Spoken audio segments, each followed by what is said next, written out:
I want to snort it all up when it's all done. Fair. I don't want to have to be spoon-fed.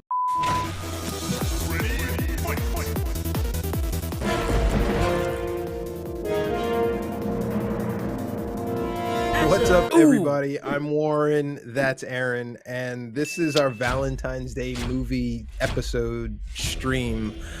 So if you're not here, we take it that you've got somebody close and you'd rather spend the time with them than with us, and that's totally fine. Unfortunately, we only have each other. That's why we're here with you today on this Valentine's Day, and the movie we're going to be discussing is a rom-com by the name of Shallow Hal. I love this.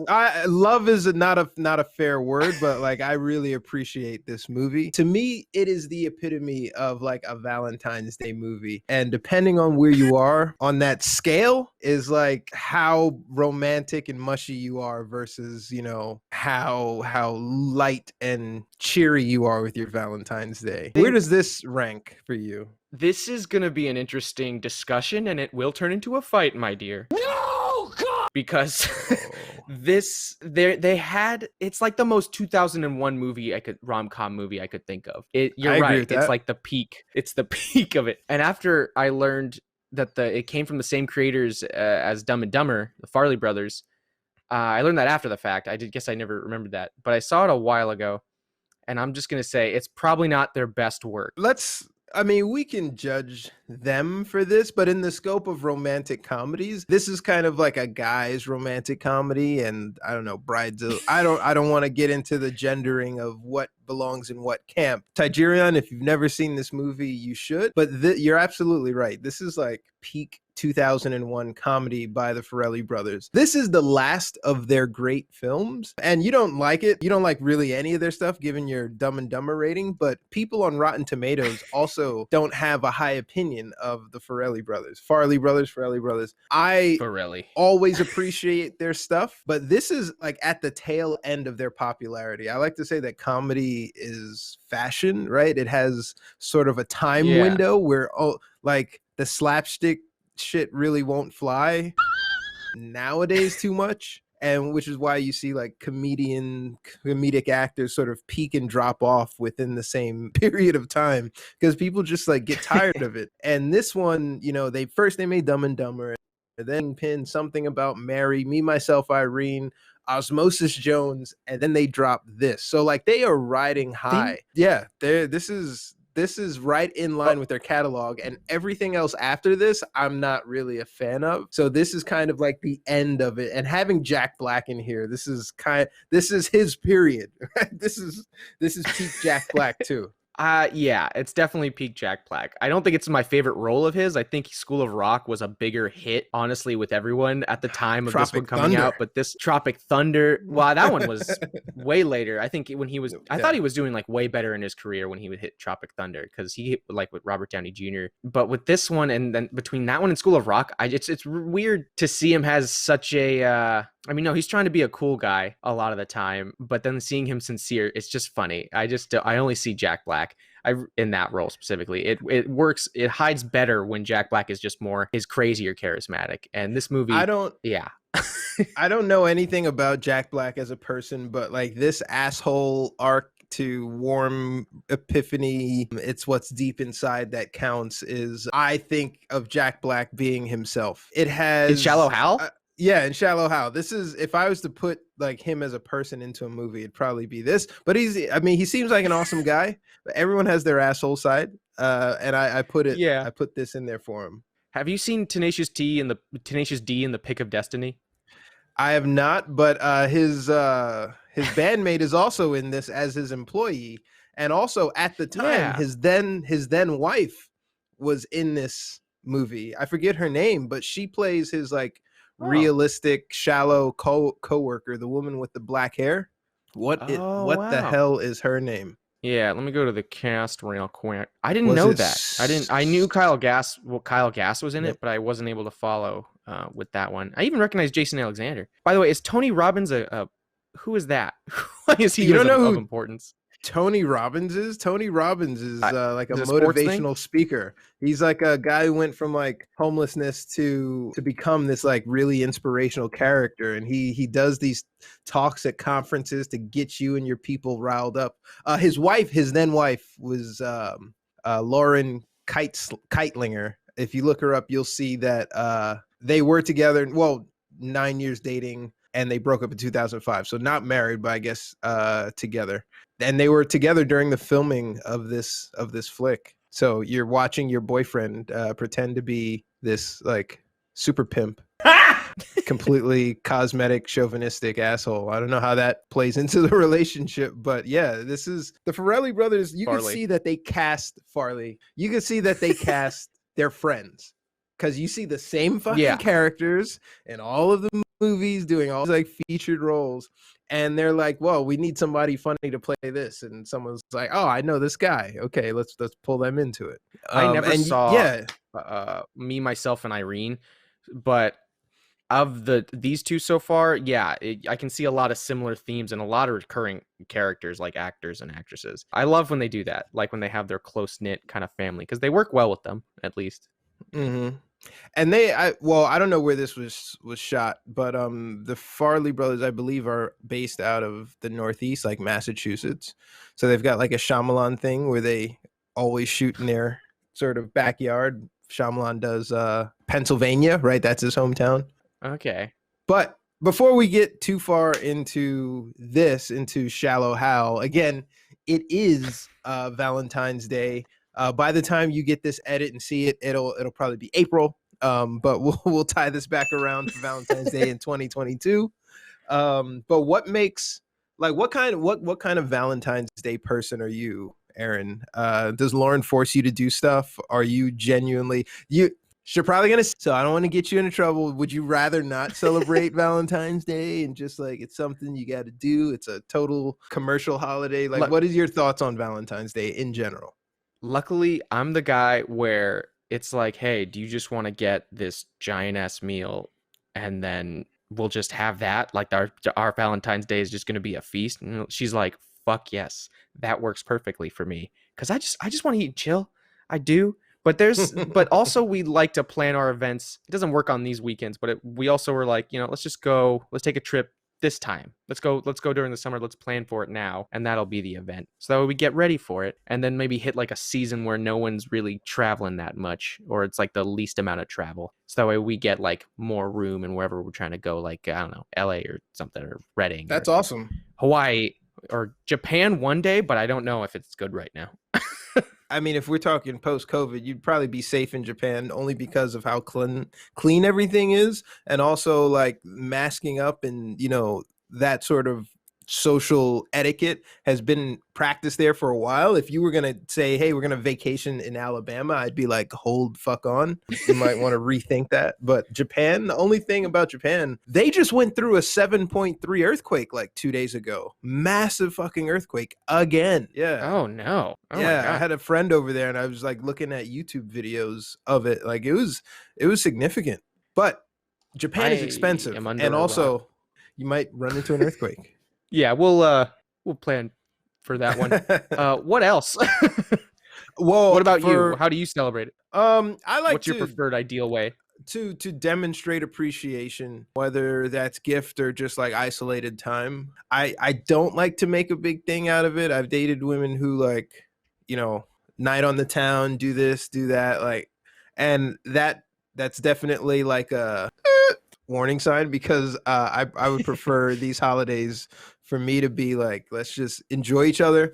Sitting down and being fat kids and watching movies all day sounds amazing. But perfect. I think where I might have some friction is in the movie choice, right? Like, I don't want to watch the fucking Notebook.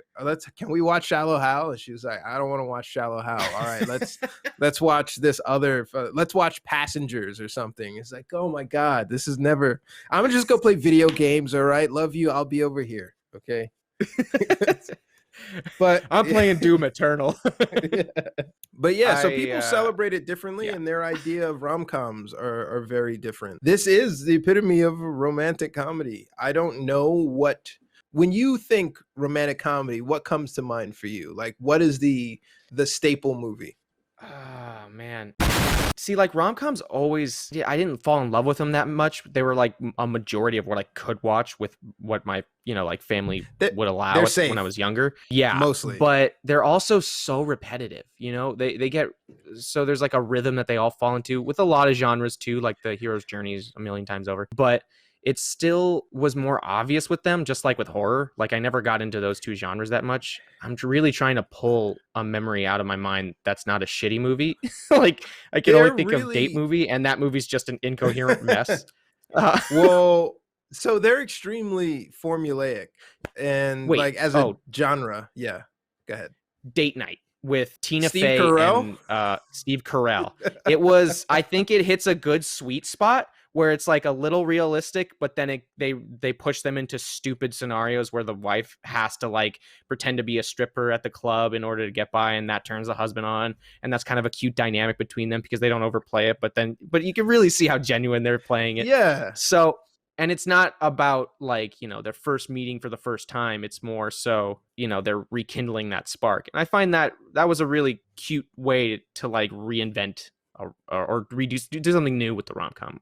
From my memory, I can't remember another movie that did it. I've not seen it, but I remember seeing them together and being like, okay, that could be really special and cool. If I haven't seen a movie, I do watch it in clips on YouTube in snackable chunks, and I'm like, oh, okay, I get the idea of this thing. I'm so glad you said that.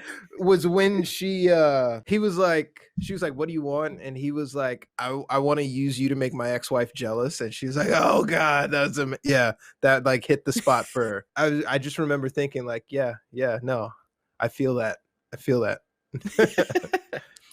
I need your help. Warm Bodies is PG-13 from 2013. That's one that I have not seen. But my rom-com ideal is 50 First Dates. I love that movie with Drew Barrymore and Adam Sandler. And he has to make her fall in love every single day and it's just like a different take on it, on the formulaic sort of thing. Yeah. Also Sean Astin from Rudy and Lord of the Rings. It's a weird cast, man. I saw Rob Schneider a while ago. Rob Schneider keeps biting classic, you in the ass. Real everywhere.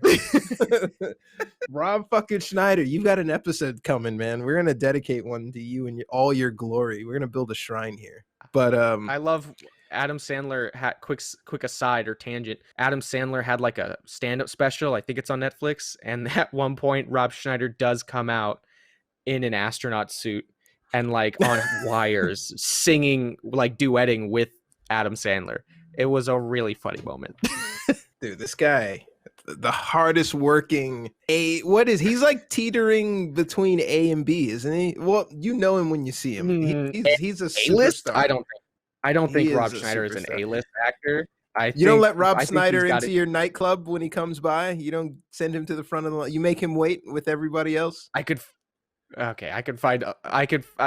of a couple nightclubs he probably wouldn't be able to get into. Fair. 50 First Date, like lighthearted romantic comedy. If it's just straight sap all the way through, or like I agree with that one. Cynical. Like I understand the arc of boy loses girl, boy searches for girl, boy finds girl, and just my cynical ass is mostly like, well, I mean, I guess she wasn't into you, man. Like, time to move on. So my romantic comedy movie ends in the first arc after the breakup. And he's like, okay, he's going to Vegas. He's going to lose some weight and he's going to do some things he might regret. And that's end movie. Yeah, and he learned. I just don't have an appetite for it. Yeah, right. I'm starting to remember a couple that stand out because 50 First Dates is a classic. I only saw that once a while ago, but I think I have a fonder memory of it and how sweet and endearing the concept of it is, more than Shallow Hal. Like it just feels like that's more relatable to see a character win over the love of his life every day versus one womanizer who has to not be so shitty. It's like, how invested were people when Don John came out? Like with Joseph Gordon-Levitt. Do you remember that movie? Oh, yes. He was like this bro. I saw that. And he was like lifting and sex and lifting and sex. I actually saw that in the theaters. Don't ask me why. Don't ask me why. I remember thinking that movie was hysterical, but yeah, don't ask me why. I should see that one. I didn't see that one, but from the trailer, I was like, okay. Who is it? Scarlett Johansson too? Yeah, I think was the love interest. Yeah, and they were playing like some New Jersey Italian Snooki Jersey Shore people. Like, yeah, it's basically Pauly D and a blonde Snooki in a relationship, and I just couldn't. Yeah, it had some great moments, but other than that, it was ridiculous. I can believe it. So suffice it to say, I don't spend a lot of time watching love stories on Netflix, and if I do, it's like such a subplot that I'm just like, oh yeah, they're into each other. Ready Player One, in the book, the love story was more of an obsession and it was one-sided. Artemis, the female character, was all about her mission, and he was all about trying to connect with her in real life. But in the movie, another reason why I fucking hated this movie is they played up that love story so fucking much. Like, it was really annoying. But she was so much more than his love interest. She was his competitor, and she was a fucking badass. And they totally dumbed her down for everything about that movie. They fucking dumbed down, and it pisses me off. I hate when they do that. But yeah, so we had both seen this, and we were like, what are we going to talk about for today? And we didn't really have anything to go on. So Tigerian, we were going to watch The Terror starring Boris Karloff and young Jack Nicholson. But because it's Valentine's Day, it's free on YouTube. There are a bunch of these old 60s and 50s movies that are completely free in good definition, not pirated on the platform. So check that out if you can. But we're going to talk about that at some point. We decided to settle on this and not The Notebook, just because I just can't deal with that shit. Cap. But also, I didn't want to see The Notebook, and Lauren got me to see The Notebook, and I actually loved The Notebook. Like, I don't cry at the end of a lot of movies, but I actually did at that one. God. I liked it. I really did. I mean, there's some moments where it's like, okay, man, they're just butting heads at this point. But then there's others where it's like, all right, you see how, I don't know. So that ending got me. I really liked it. I like that one, but that's next next Valentine's Day. Yeah. It's God, you know what makes me cry? Forrest Gump makes me cry. Okay, you want to make me cry? It did. Yeah. Have a pull. It doesn't necessarily need to be romance. Yeah. You know what what movie we should cover? We should have covered for Valentine's Day. Nymphomaniac. That's what we should have covered. Go complete opposite. 1 and 2. Go completely polar opposite of The Notebook. Yeah. But with that said, like, what are you watching? What's new? Did I mention this last time? WandaVision. I'm still watching that. I'm keeping up with that. I have not seen it. I want us to discuss that because it's fascinating. I think I don't want you to have to pay Disney for a subscription, but we'll figure something out. Because I just think it's interesting what they're doing with old side characters. I'm liking that more than what they're doing. Not more than I just like what they're doing. I like the moves they're making, because if you've seen anything online, or do you care about spoilers? It doesn't seem like you're that invested. I'm not that invested in spoilers. Before you get into spoilers, I do like when the mainstream films sub characters split off into their own sort of universes. Probably in WandaVision's case, literally.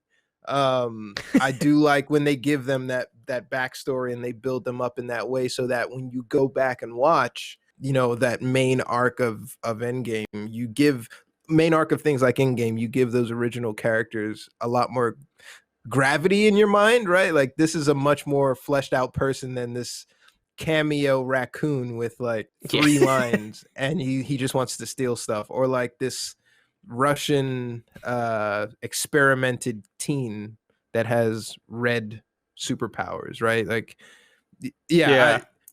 like when they brought in Black Panther and then gave Black Panther his own movie, like stuff like that. I really like seeing that. So I don't care about spoilers. It's about the journey. But I was asking Bo last time about this. Like, it feels like she's trapped in her own head. When that's the impression I get from the trailers without having seen anything or seen episode 1 to whatever they're at now. My social media is going crazy from the last episode. People are like, "Oh, what a twist! What an arc!" What I'm like, yeah, okay. I want to snort it all up when it's all done. When the arc is completely finished, I don't want to have to be spoon-fed shit. That's why I like streaming and not traditional television. I don't want to be tethered to a fucking thing on someone else's timeline. Sometimes I think, yeah, WandaVision, actually, you'll get more out of it if you don't binge it. I think for something like The Boys, well, no, wow, I don't know. I like The Boys weekly, but for WandaVision, I think it really would it would help me, like, just to binge it all in one swipe, because I was pissed those first 3 weeks. I was like, oh my god, like not again, like, but after that it started connecting and intertwining, and I really like that. But is there any combat in WandaVision? Not yet, but I don't think it needs it. I'm not begging for it, but based on what they're doing. Yeah, it totally feels like it totally feels like the earth is settled and there's no conflict in WandaVision at all. Like, this is completely her playing up or being in a simulation of like what it would have been like with Vision or some shit. I don't know. I haven't seen it. I want to see it just to stay up on the memes, but like, if I don't see it for 5 years, I'm not gonna, it's gonna be like The Mandalorian. Be like, oh yeah, okay, cool. Speaking of, Gina Carano gone. Have you been following that? I did hear about that, but what was it for? Oh wait, no, it was actually, I remember what it was for. It was a lot of like anti-mask stuff and anti-science, and or MAGA. what else? No, MAGA insurrection supporting parlor fucking shit, man. And like, I don't, I thought she was a good actress and and not as shitty a human, but like, whatever. I'm not that tied to seeing her in any roles. I don't go to see her for stuff, but it's not, cancel culture in my mind. Like, a brand is an advertiser, and if they want their brand associated with certain people or characters, right? You're at their whim, and it's weird that like they wouldn't vet her before. You know what I mean? Well, like, they wouldn't get that intel or information before, and if it's so easily available on her Twitter. It's the tweets started coming after she was cast in that role, right? In a lot of ways, being on the Disney platform as this character in The Mandalorian, which is really popular due to Baby Yoda, probably gave her a boost in supporters and followers who didn't really know her before that. So like, Disney in a lot of ways is responsible for helping her get a megaphone, right? She was a fighter. She was an okay fighter. She was in Deadpool, but like, no one was really following her at that point. And now through The Mandalorian, she's become popular, and she's used that popularity to like side with insurrectionists, right? In a not so straightforward way. So if Disney then, there's kind of, I feel like there's this like, and it wouldn't surprise me if it's in contracts tangibly, that when you sign this, you're a brand ambassador. When you join on to this thing, right? I don't want you to be involved in a sex scandal in Vegas. What you do in your own time still impacts, like, when people see you, they're going to be like, hey, there was the guy who got caught in the fucking 3-way with some, some undesirables in a back alley in Vegas, and they're not going to see the character, So it's kind of the same for this. At a certain point, it becomes a distraction. But also, if your co-stars are super progressive, like that creates some like not great chemistry, right? Like, you're working alongside people, and then like your political stance is that like some of these people may be inferior. Like, how does that gel? Like, I can only imagine how intense. Like how intense that environment's going to be, especially with like Star Wars, when there are some like not like there's some racial issues they're trying to tackle, like with like through differences in alien classes and stuff like that. It's not like in your face or offensive, but it's there, and it's weird when you're like, are you actually racist though? Please clap. Yeah. It's like, wow, you were like, that scene really spoke to you, didn't it? that overt oppression fascist scene. It was like, it just came to me.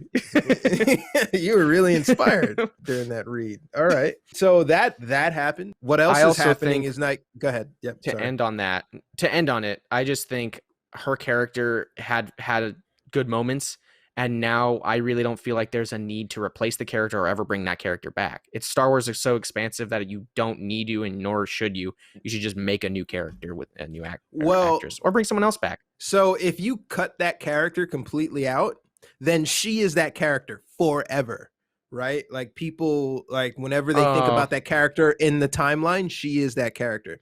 So there's this petition it's a going marketing online strategy to replace her with Lucy Lawless, Xena, warrior princess, who is fucking amazing on social media and doesn't take any shit from anybody, including Kevin Sorbo. Hercules. Xena was a better show than Hercules any fucking way. Xena is still hot. Like I've gone down this rabbit hole. Lucy Lawless is amazing, and an amazing person, and she would be amazing in this. She was in Spartacus the last time I saw her. Pablo, I don't know who Pablo is, and I could tell this is Thomas in the chat here from his hot takes. But Lucy Lawless would be an amazing addition to any cast, any feature. Does he mean Pedro Pascal, or is he talking about Pablo? I have no idea. Is there Pablo? I don't know. He says Pedro. If it's Pedro Pascal, okay.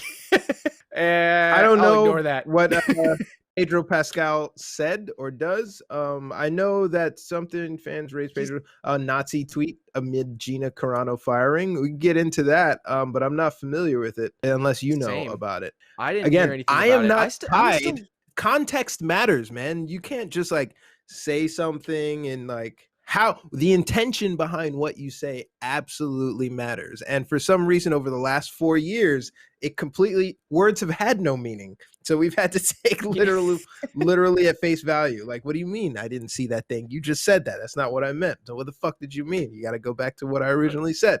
Like I'm just glad we're out of that zone. Yeah.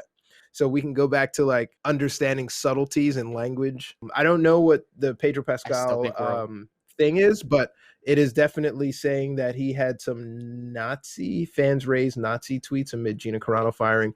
You know what this is? I'm gonna assume that I'm gonna assume that this is like super conservative right-wing people combing through other co-stars to find something questionable and being like, this right here, what about this? You're not applying it equally. This is you know what? This is Disney's casting. This is their platform. You are, conservatives like non-union stuff. This is an at-will employment. They can release you without even telling you anything. So the fact that they don't need you. You need Disney. They don't. Yeah. The fact that they gave a reason is take that as courtesy. Moving on.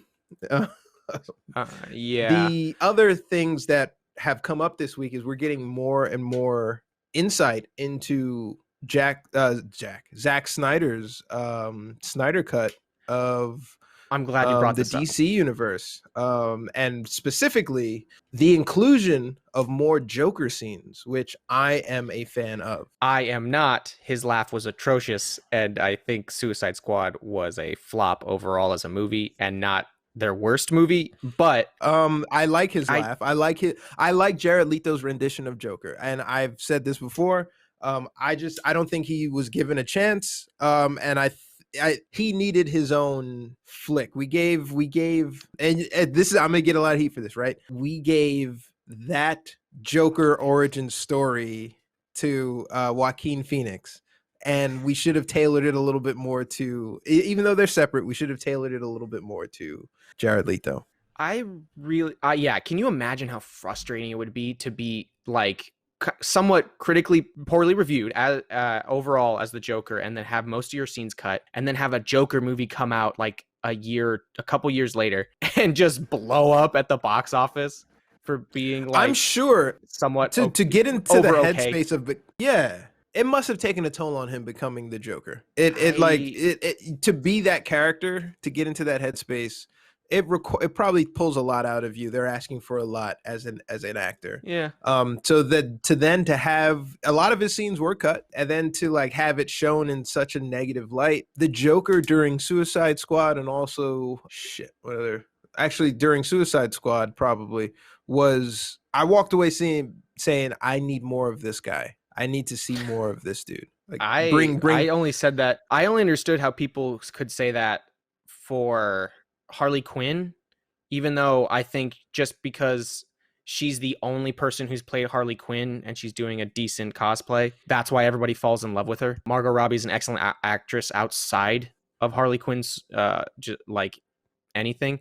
So it's just funny. But that's my takeaway. I was like, I need either more Harley Quinn or I guess Deadshot, even though I think I was just in love with Will Smith rather than the character of Deadshot, because Deadshot didn't feel like any comic book version of Deadshot. It just felt like a really like broken, it felt up to but speed. Still badass Will Smith. Yeah. Yeah, it definitely felt very modern, because Deadshot in the comic book version wears like a top hat and a cape and a mask. He looks like Tuxedo Mask from fucking Sailor Moon more than he looks like an assassin. Hilarious. He's like a carnival guy who can like hit anything. Yeah, that Deadshot. So it doesn't really apply. The modern, DC universe Deadshot is more what he's supposed to be.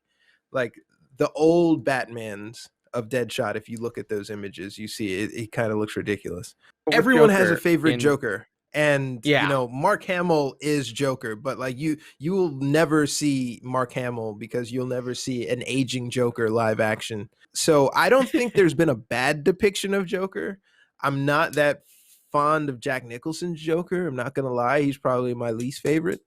But that's everyone's. It's a taste thing. It's an acquired taste thing. People are crazy for Heath Ledger's Joker because it's like the gritty like that movie could have been a Joker origin story.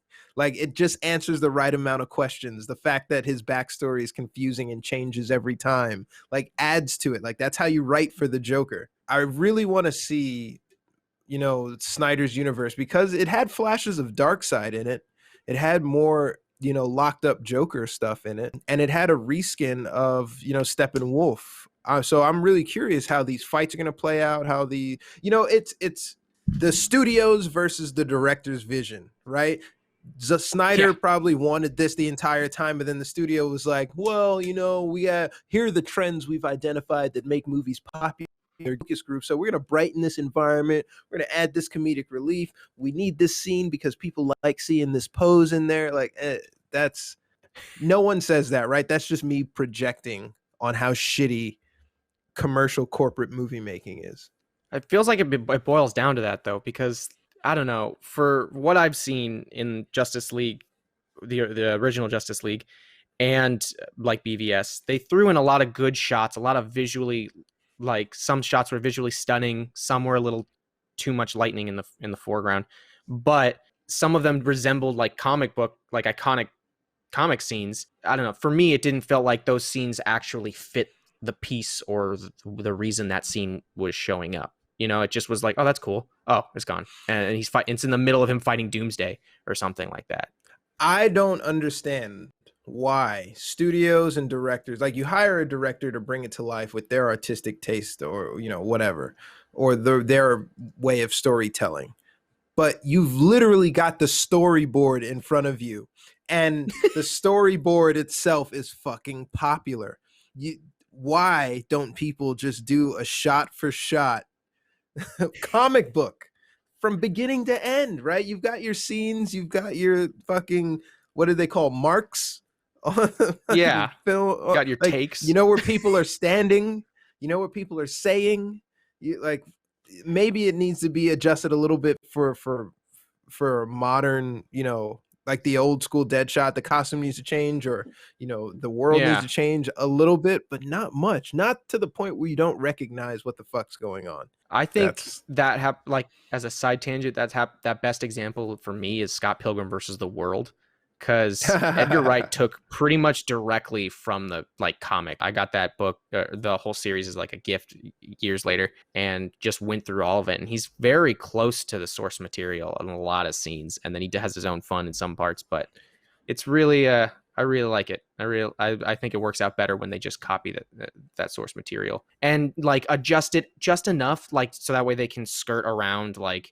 Let's say if Marvel wanted to do Civil War the way it is in the comic book, which is drastically different, there would be so many characters they have to buy from other studios just to even do it, or rework so many things just to make it happen.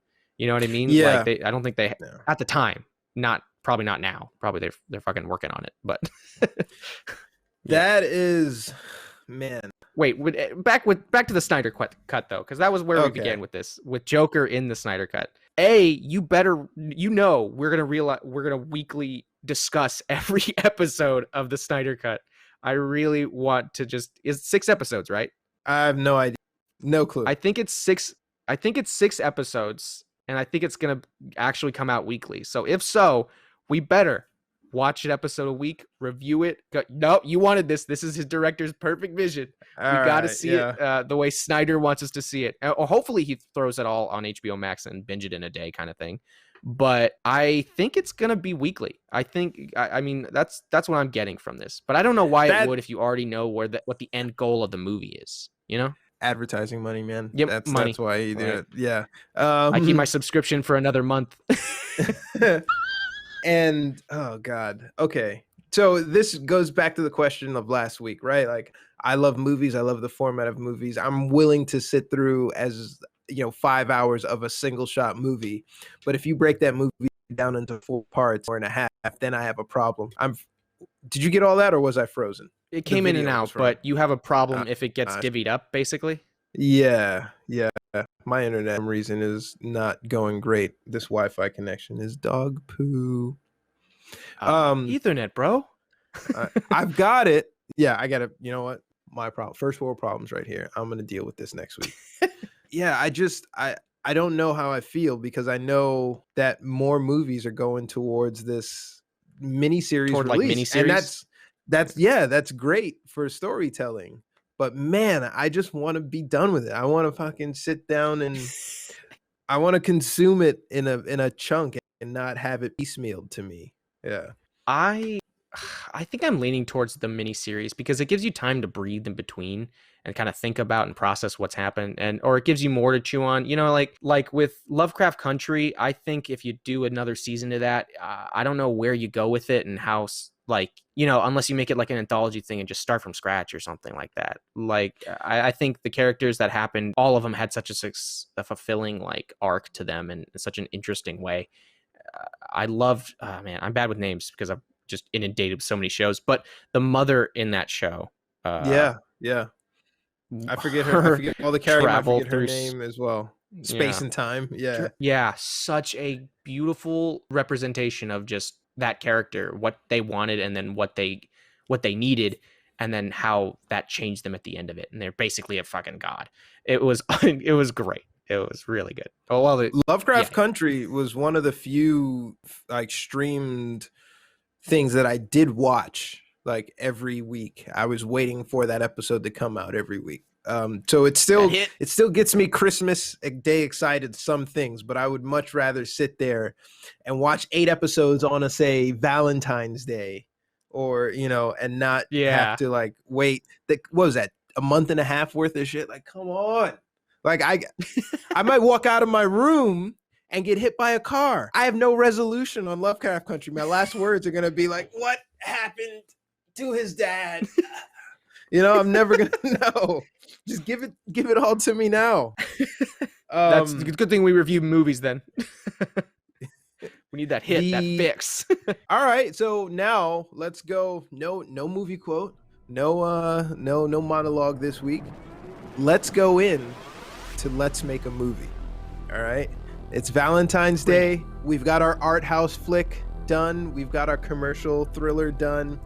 Now the studio says, hey, this is a 3-film deal, Aaron and Warren. You got to make our rom-com. Yeah. Okay. So now all right, we've got to make a rom-com. Let's make a movie. Chat, if you want to help out, throw some ideas. We're making a rom-com right now. The last Let's Make a Movie we did with Bo, I went and made a movie poster for, and I posted it in the Discord. So if you're watching this right now, please make sure you join our Discord so you can go check that out. If I'm feeling inspired, I'll do it for this one, but where do we start with rom-coms? Like, what's the story? Let's start with the story. Who? Oh, okay. No. Okay. From a marketing standpoint, the actor, who's hot, who's sexy, and who's hot, who's all the people love, Please clap. Well, let's start with the story. Okay, is it just a traditional meet, take time to get to know each other, conflict, love? What is the story? So can we add a new element to this movie pitch? What are we doing this today? This movie comes out like in 2021, or is this like we can pitch it any year? No, it comes out in 2021. They want Makes this sense. thing this year. Yeah. Makes sense, less confusing. I like it. Then I am saying this love thing needs a gimmick. You know, like there's a really weird outstanding gimmick. Before we get it, what's the story? What is the story? That's gonna decide. That's everything. What I'm saying. Like, what is the love? Okay, go ahead. Sorry. Okay. Boy tries to fall in love with girl, but it's gotta be some convoluted process of how to get there that's like magical. The effects have to be evidently magical. So that way you can affect this person in a way that they wouldn't normally believably be affected. Boy, girl. Does he eventually get girl? Does she and him get together? No. No. Okay. So they don't. Okay. So there's a story here. At any point, is he chasing her throughout, or do they hook up and then decide that it's not best for them? I say they hook up once in a night. Don't need specific, just generalizations. Okay. Okay. with a pile driver. Yeah. No, I think they will hook up once, and you know what? Let's just say it's like fate, where they try and separate and leave from each other, but for some reason fate keeps drawing them back at these very pivotal moments in their life. You know what I mean? Like maybe their first job, they get a really good career, and they're like, "Oh my god, what? Well, you're working here?" And but what? And then one of them doesn't get it or something, and then they meet up again in their life. I don't know. I'm gonna have to take the reins on this one because my other producer doesn't know what the fuck he's talking about. All right. I'm helping them visualize. Okay, so here's the story. Boy meets girl. Fate keeps trying to put them together, and they keep fighting it on their own, and eventually decide that they're not going to be there. When we're going to make the audience try to root for them to be like, why can't they see they're perfect for each other? Yeah. What are the age of these two characters? Is it youth? Is it middle-aged? Is it, older? I'd like to think they're meeting throughout different points in their lives. So you start with them young. It's like Boyhood. You start with the actors young, and then you kind of grow. You're complicating this. What? If you want 3 movies out of this, you need to see their relationship grow. How about this? But I guess a majority of it will be in their 20s. A majority of it. Let's make the actors in their 50s, and it starts essentially when they're in their late 30s, and it looks like they've got some affection. They should get married. They married 2 different people. They divorce, and then their lives just take them in orbits around each other without having to put them together. So we can stick with one main actor, one main actress, and just let movie makeup youthfulness age them appropriately. Right? And so you could like in The Irishman, do the Chris, like or like Chris Evans in Endgame, right? He's a late 30s guy, and he looks older. Maybe like the closest thing that comes to mind is like when they do that with Michael Douglas in Ant-Man, like for the flashbacks. But I can only imagine we need a big studio backing us to cover those costs. Get out of the CGI mindset. You can age people forward with makeup. You don't need. You see, studio director, we need to renegotiate this contract because Aaron's over here just trying to spend your money on fucking effects, and he's not taking into account the story. He's not. I'm thinking about the marketing. I'm thinking about what's going to get those people in the chairs, and I think taking a Robert De Niro and aging him back 20 to his 20s is going to put people in the seats. That's what you just said. I don't think makeup's going to do that any better. No, I'm saying take Chris Evans and you age him 30 years with makeup, like with wrinkles, with gray, salt and pepper gray. Yeah, not like with prosthetics. I thought you meant, Yeah. I thought you meant from when like he goes from buff Cap to very tiny Cap. Anyway, producer, just keep following with us. Keep tracking with us. All right, so we have 2 people in their 30s, late 30s. Who are the actors and actresses? Who's this starring? I'm a fan of George Clooney. I think he plays think he plays He's in his like 50s. when he's trying. Yeah, aren't we trying to? Oh, 30s and then go. Tom Hiddleston. Oh, He seems like he hasn't done it before, and I feel like he'd be a big pull. You know, he's a pretty sexy guy. You know, I think that could be great. I don't know that we could afford him. He's peaking right now, but that would be, if we can get him, that'd be great. Tom, and he would have the obliviousness. I can see him playing the like. That's just my friend. You know, like, oh, we're just really good friends. Yeah, and just like, what? Yeah. Take the fucking hint, you dense asshole. So who's working? Yeah, she's crying out. He wants a hug. Who's the actress who's starring opposite him? Who? Good kissing him. Right?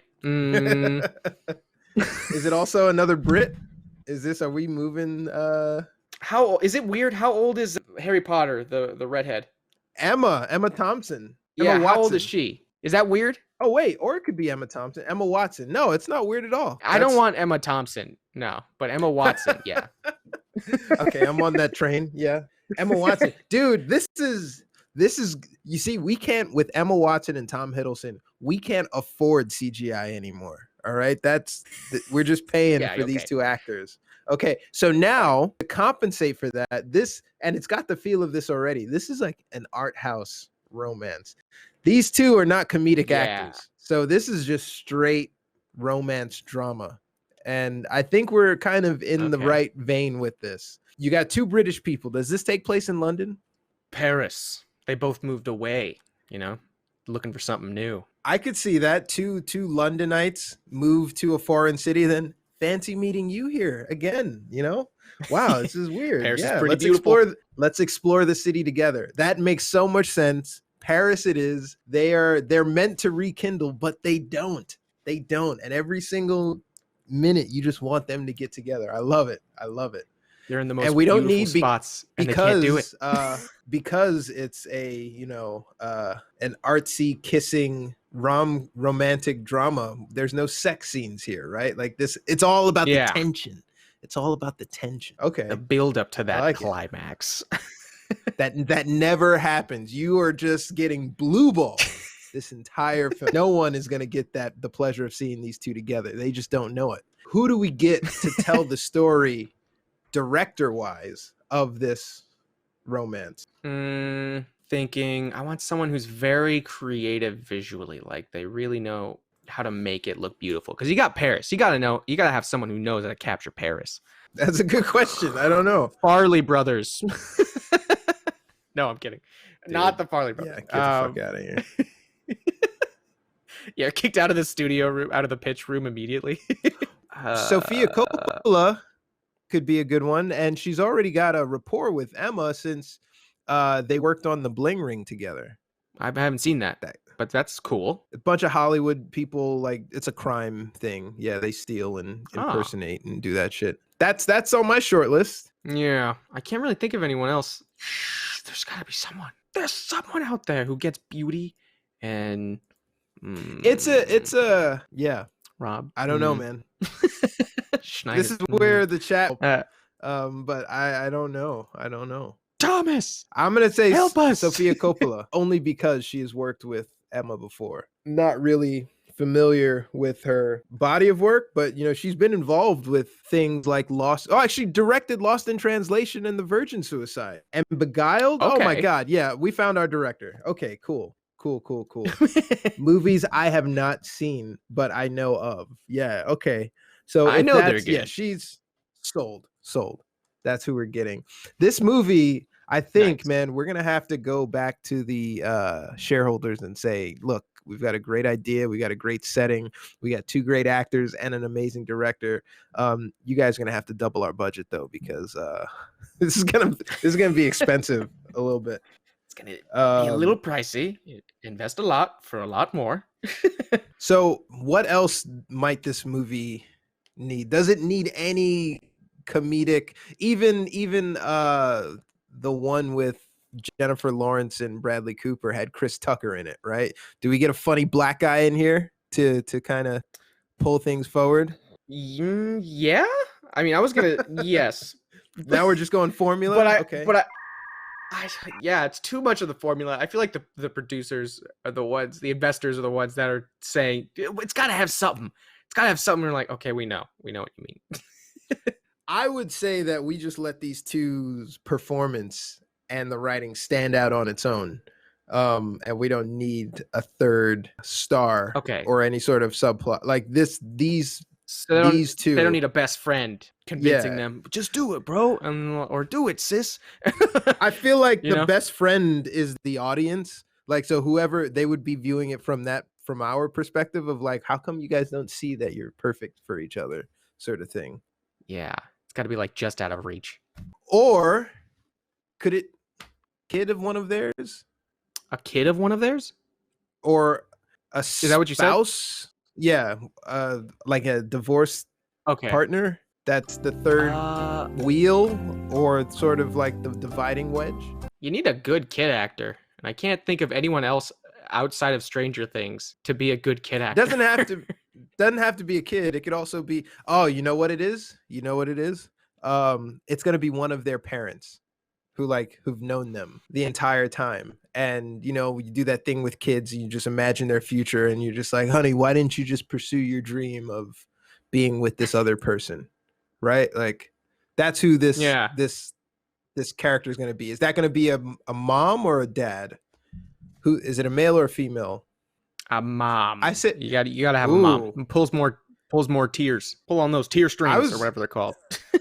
I was going to say it's a seasoned father who's trying to push his son in the right direction. I've made mistakes in my life, and don't pursue for practicality. But we'll go with the mom.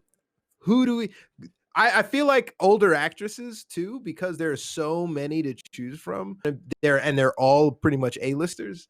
They're gonna be. This movie is getting expensive, dude. Okay. So I shouldn't say Helen Mirren then.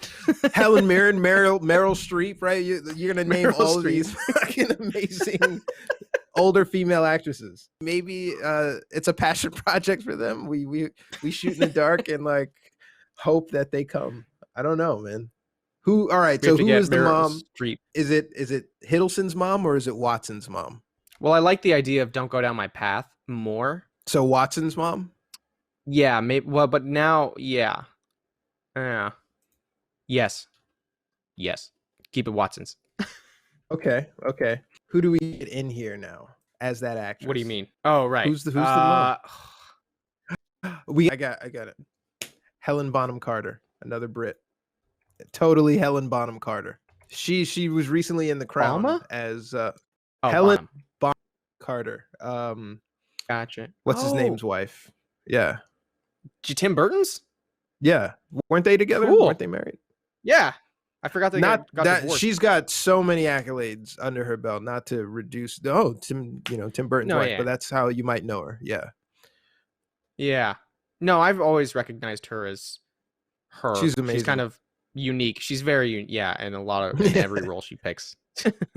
And I think she could be the dry, like, seeing them. I can just imagine her sitting down in the living room watching those two interact, and she's like smoking a cigarette. She's like, oh my God, you guys, like, what is going on here? Like, will you fucking kiss him already? Yeah, like that. Okay. So I don't know. Are you on board with that? I am. I think she'd play a good grandmother trying to coerce, or like guide their child in the right path. I think that would work. I think she nails that role. I've seen her in crazier roles though, where she's like, like the antagonist. Yeah, Fight Club, or even in Harry Potter, she's like this maniacal Bellatrix. Witch lady, and then and then like literally Alice in Wonderland remake. She's like the queen in that one. She's the queen. Yeah. Yeah, and then in Sweeney Todd, she's like she becomes the barber's girlfriend. She's very She's also a psycho in that too. Yeah. So I'm like, she's more accustomed to those kind of roles, but so it would be weird almost near the end, like if you super follow her to be like, okay, she hasn't killed someone this entire movie. I'm expecting her to kill someone if this dude doesn't get with her. Could also be a change for her, right? Like redefining herself to like a soft softer side on a Bonham Carter, right? That we never get to Yeah. see. So I like this film. I like this film. We've got directed by Sofia Coppola, starring Tom Hiddleston, Emma Watson, and Helena Bonham Carter, taking place in Europe, in Paris is the setting for this. And these lovers meet at each points of their life, but never really connect. And then they end the movie unresolved, not connecting, going in different directions. Big letdown. What is the name of this thing? What are we calling this thing? Wait for Aaron's ridiculous suggestion. Go. Out of Reach. Got him. Roasted. I like it. I like it. We're not gonna involve the setting at all, or I like it. Lay Out of Reach. I already see the poster, the movie poster. He's standing on one side, she's standing on the other with her mom behind her, and they're just kind of like waving at a distance as they're waving at each other across the expanse of the title, Out of Reach. I like it. Yeah. I like it. I think they're gonna surprise a lot of people with this one. We're gonna make millions. Is this still a trilogy? I could have sworn I remember that coming up. What? No. And it is a single shot movie. This is not a mini series. It might wind up on Netflix, but it is not going to be more than 3 hours. All right. We're telling this story in montages if we have to. All right. Out of Reach, starring Tom Hiddleston, Helena Bonham Carter, Emma Watson, directed by Sofia Coppola. Love it. I think we got a hit here, man. We're a Wham Productions. We're nailing it. This is this is nice. Wham Productions. We are nailing this. Sitting back, dude. Yeah, bring in the champagne and blow. I think we got another hit. So moving on to the topic of today's conversation, another hit outside of 49% of Rotten Tomato goers. They rated it a 49%. That's understandable. But we're talking about Shallow Hal. And Shallow Hal is a romantic comedy starring Gwyneth Paltrow, Jack Black, and Jason Alexander. And the story is basically Hal is like a shallow womanizing person who only really hooks up with chicks because of, their physical attributes. And he has that spell broken at some point to see deep inside of people's true nature. And he starts falling in love with people he traditionally wouldn't fall in love with and getting to know them. It's that story. And then at the end, he sees who they really are in addition for seeing them who they really are. Right? Thanks, Tony Robbins. But it's hysterical, man. I think it's What did you think of this movie? So the first watch years ago, closer to when it first came out, like on DVD, is like my introduction to it. I didn't walk away loving it even then, but I did remember it just because I was a huge Jack Black fan. Having to revisit it, I was hesitant. I was very hesitant at this. So I kind of rewatched some, YouTube clips online to be like, all right, let's do this. And if you watch them in the right order, you've seen the movie. There's so many clips online, but I couldn't find the whole movie and then I just found out it was on HBO Max. So So go watch it. Yeah. If you're going to do a date night, throw on Shallow Hal. That is my recommendation for something that is a good mix of comedy and romantic. It does have some asshole moments in there. But it's more comedy than romance, is how I would put it. And you let us know how pissed your GF or BF gets by putting this movie on. Because actually, Lauren was like, "Can we watch that?" And I was like, "Oh shit." Should have Lauren up here, man. She's got more movie taste than you do, dude. God. Shallow Hal. Shallow Hal is good. Shallow Hal is funny, and it's like.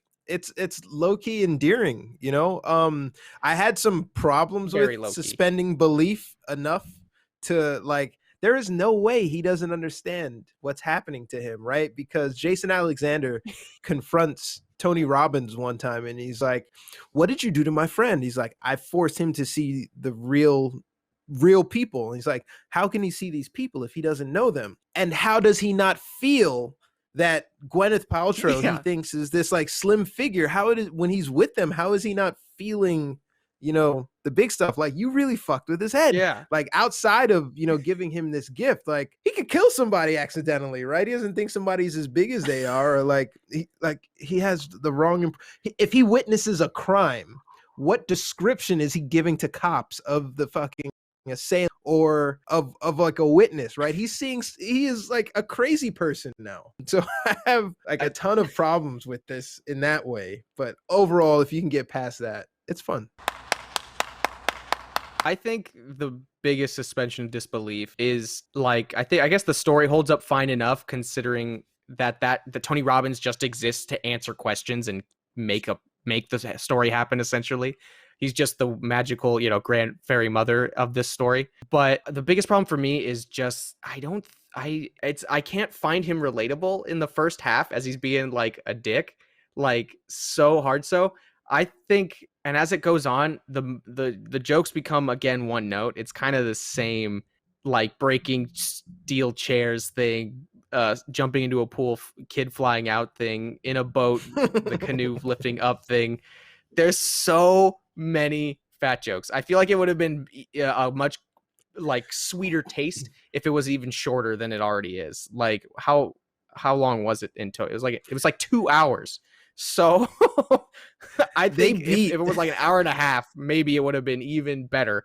Because I did like some scenes, like the very first intro scene where where Jack Black is just, it's important. It's an important scene too, where Jack Black goes to his dad on his deathbed and he's like, "Son, whatever you do, just get a woman with some big tatas and a big old dump truck." It's on his deathbed. I was like, that's the funniest scene in the movie. That killed me. That would shape a child's psyche 100%. So hard. And then like the kid, like that young kid playing Jack Black is awesome because he's like looking out in the hallway, like all nervous, like of what he's hearing. That's really good. They absolutely do beat up the fat jokes in this movie because of that. It's one of those movies, it kind of goes into the like Mel Brooks, like you couldn't do this movie today just for the sensitivities that are flying around, right? It exists in a time capsule. People would flip if this movie came out. Like, how could you be so tone deaf to make something like this? Like, at no point in the process did you think to stop, right? Like, yeah, this film could not be made today, full stop. But there were like other parts of it too. It wasn't just like fat. There were people who weren't as attractive who like they purposely mucked up. The woman he meets in the cab is like a gorgeous woman, and then they gave her like a unibrow and like some buck teeth and like some mustache and like put her in the thing. And even his friend, played by Jason Alexander, has the completely opposite problem, where like he's dating women completely out of his league. Like, no offense to Jason Alexander, he's a great funny guy. I'm sure he pulls, but he turns away this one chick because of like her index toe is bigger than her big toe or longer than her big toe, right? He's like, I don't need that circus shit. like that's her only. That's a defect, dude. Like, to the point where you're totally disregarding this other person. And he's walking around with a hairpiece and a tail, a literal tail. He's got a tail. Dude, that's also another reason I remembered this movie. I remember the scene alone of him showing Jack Black that he has a tail and how off that thing looks. It's like, oh my God, what prosthetic is that? That's like, gross. That is Farrelly Brothers gross right there. That is yeah, that was the lowest point for me in that movie. That's the equivalent of the police officer in Dumb and Dumber drinking the urine, right? Like, when he pulled down his pants and he showed the tail, I was like, oh God, I'm gonna fucking yak. That's disgusting. I remembered it to this day. I wonder, is that a real thing? I don't want to like you can't help these physical attributes that you're born with, so I don't want to like start digging into people and not know. I don't think it might be a rare issue, but I don't think it's well, I'm making fun of it, the fact that just in the movie they made it move. I think even if it is possible that your spine could be like slightly protruding, because that Protruding, was what the yeah. issue was. Yeah, I don't think it would move like a dog. Like, I don't think it would move like you're happy. So that's where you have to be like, okay, I guess this is a joke. But I'm only calling it just odd because I don't think, I want to say it's not necessary to put in the movie. I guess it has to be something so jarring, so unexpected. That's why it speaks to Jason Alexander's character, that he's like he points out the little differences because he has a little difference that he just can't stop thinking about, evidently. So no offense, yes, to anybody who has that condition, but it's more so in this movie, it's just very jarring. I could not have seen that coming. If you open this movie, it doesn't even say it in the trailer. That's like the surprise twist in this movie, that he has a tail. There's a lot of like, I don't want to say depth, right? Like this movie isn't very deep, but it does have some moments where you can see where people's hangups come from, right? And you see that Jason Alexander's hangup comes from his own self-conscious. And there's a point in the movie where Jack Black goes to meet Rosie's dad, and the dad thinks that he's dating, his daughter just so he can like move up in the company, which the dad admits has happened before. Or if more people were as entrepreneurial as him, his daughter would have had more dates, which is sort of sad. Yeah. But at the same time, true, because Hal is not seeing his actual daughter, right? Hal is seeing Gwyneth Paltrow. So when he preaches to the dad, well, one, that was a warm moment. But when he preaches to the dad, it's like such a hypocrite moment. Yeah. Like a self-righteous kind of like, what the fuck? It is hard to relate in those moments too. So that's why, again, I'm just not pulled in every time. And there's so many fat jokes that just kind of like keep going and trucking along. So I guess I got winded by the end of it. Because I love the overall idea of the movie that Shallow Hal is, he's supposed to be a shitty character, thus the name. But the takeaway is that find the inner beauty in the people around you. Like, don't just look solely at the exterior, but it just didn't do enough. Because every time there was a sweet moment of that happening, there was an instant joke of like, oh man, what the heck, you got to get better chairs, it's made of steel, sir. Or even the warm moments, again, going to visit the family was turned into a joke where he meets Rosie's mom, who is an attractive older woman, and he goes, wow, Rosie, this is your mom? He's like, I see where you get your figure. And like the mom is also heavy as well. And you're just like, ooh, cringe. That's rough. I have a hard time with cringe moments in movies, like more than horror. I just wouldn't that be the moment the parents now hate the kid and the girlfriend can't explain that his behavior to a certain point? I feel like there's also that where it's like, okay, I guess we just have to believe she's stuck with Jack Black for some reason. You know what I mean?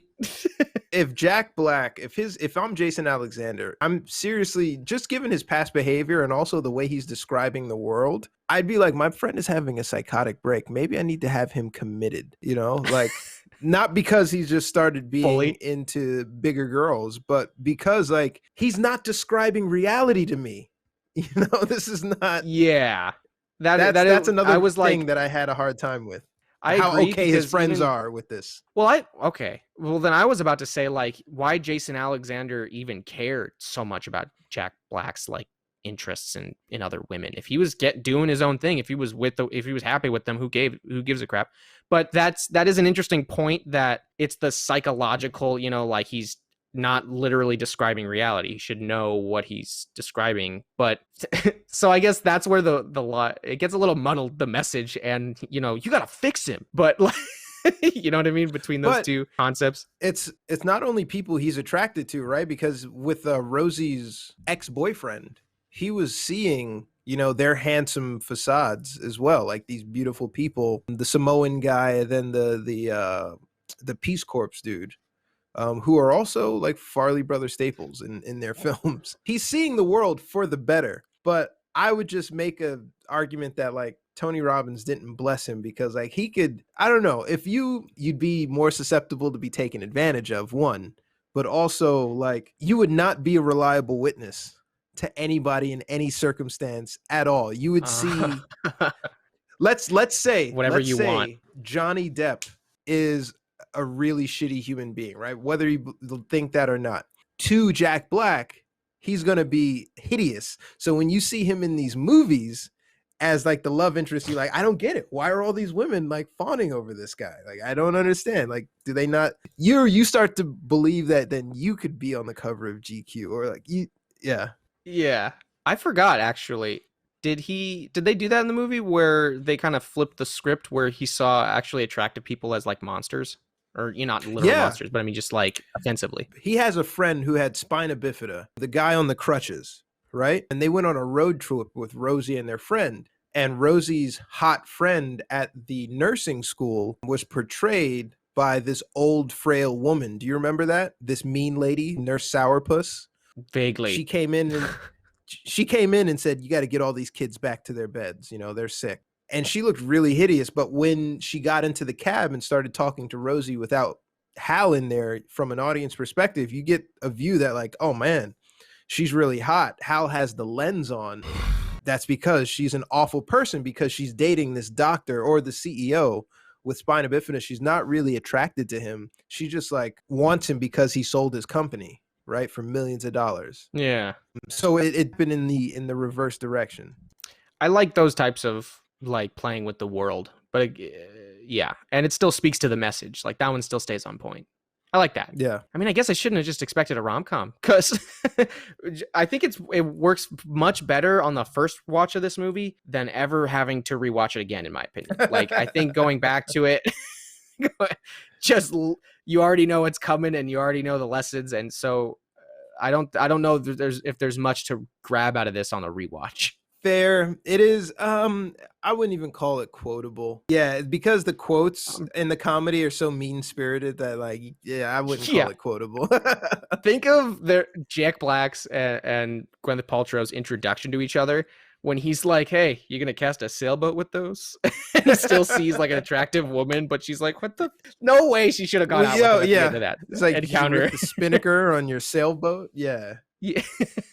I have no idea why she didn't just like lay him out she's underwear shopping and this creep comes up to you. It was like, that was a little big, eh? What happened in his mind in the bedroom scene the first time he's intimate with Rosie? She's got on this purple outfit and she takes off her panties. He watches her take them off and she throws them at him and he catches them and he spreads it out and it's like a bed sheet, right? Yeah, it unravels. What happened? At what point does the facade transition to reality? Right? Yeah. Cut to when Tony Robbins says the heart feels what the eyes want the brain to see or feel or something. Like he gave like the quickest line to say, I don't know. He feels whatever he wants. It's like the invisible man thing, right? I'm invisible. Does that include my clothes? If I take my clothes off, if I'm wearing a hat and I go invisible, does the hat go invisible? The second I take the hat off, it's no longer invisible, right? Is that the optical illusion that's happening here with this? I don't understand it. Yeah, I did enough to enjoy it. And it's not, I hate Rotten Tomatoes and everything involving Rotten Tomatoes. Cumulatively, if Rotten Tomatoes was a person, they have no taste. We would not be friends, and I would shit all over their opinion. But it's comprised of a bunch of individuals, which I don't think is much better. Individuals like us who have shitty opinions on everything and just, want to put it out into the world. So the hypocrite that I am. Shitty opinion.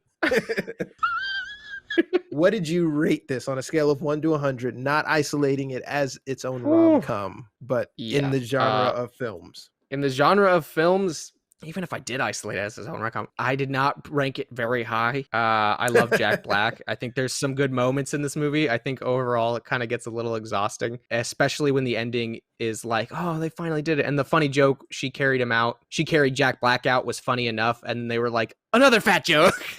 And the car tips like, we're down not done yet. And is scraping as they're leaving. Yeah. Like, okay, man. You couldn't have done that earlier. I think it's closer to 65. I'm a 65 man out of 100. Wow. It is. I cannot go back to re-see it. I think the first time is enough for anybody, any viewing. Yeah. It's not a failure. I think below 50 and below is definitely my failure zone. Wow, man. That is higher than I thought you'd give it, honestly, and not that far off from where I put it myself. It's entertaining. It it is a movie that you can see in the background and get the gist of it. And I wouldn't, this is a movie that you can order food over, eat and like talk through and like, oh, that's funny, that's happening, and like be completely fine.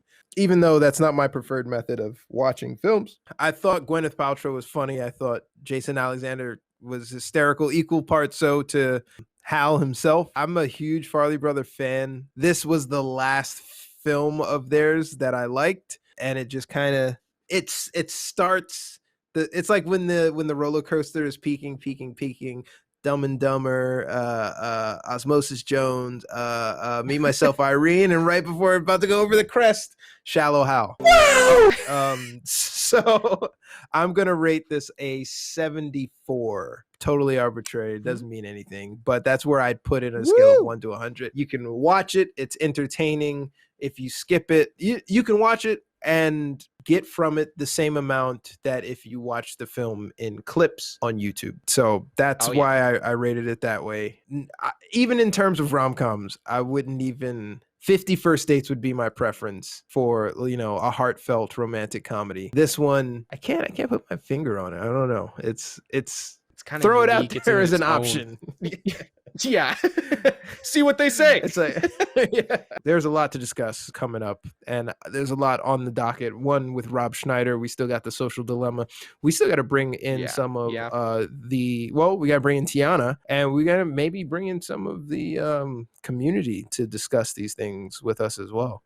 That would be awesome. But let us know. And I specifically look at Tigerian because of the mention of The Terror, the Boris Karloff horror film starring a young Jack Nicholson. So I had not known that Jack Nicholson was old enough to be in a film with Boris Karloff, who's Frankenstein essentially. But this is let us know your thoughts. Make sure you join our community in Discord. What's up, Aaron?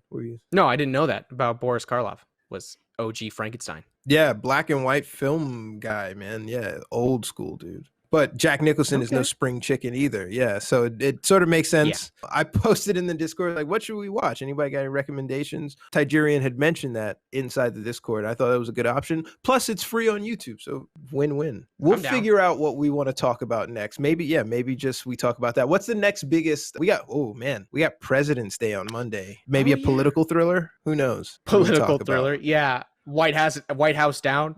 Oh my God.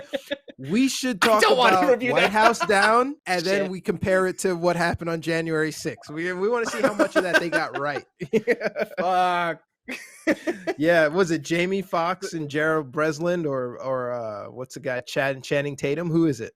Was that the one with Channing Tatum? There were like 2 movies that came out at the exact same time about the same thing, but with like different actors, like and everything. I think Channing Tatum was White House down. We're gonna leave it at this, but I just want to tell the story really quickly. I was at a Christmas function like 3 years ago. My uncle is an old Marine. He's in Vietnam. Great guy. People are talking about movies in the living room and stuff, and he was a little drunk. And he basically said like he cried during White House down. No, God. I know, no, dude. I was like, what? It's like, what the hell? I can't fathom that. Or it was either like White House down. I think it was White House down, or like Olympus Has Fallen, but I think it was White House down. Well, one is more serious than the other, but they're both pretty fucking ridiculous. Yeah.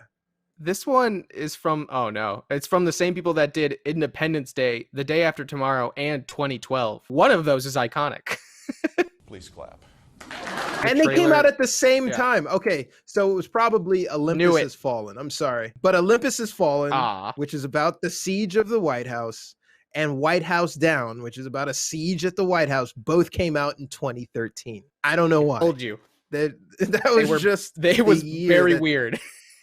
And like looking at the two, anyway, we're going to talk about one of these next time. I'm Warren. This is Aaron. Yeah, one of them. And we have nowhere else to go to talk about this. So we're going to shove our opinions down your throat for as long as Thomas and Amy keep giving me the keys to the channel. All right, you guys. Thanks for joining us. Baby. See you later. Bye.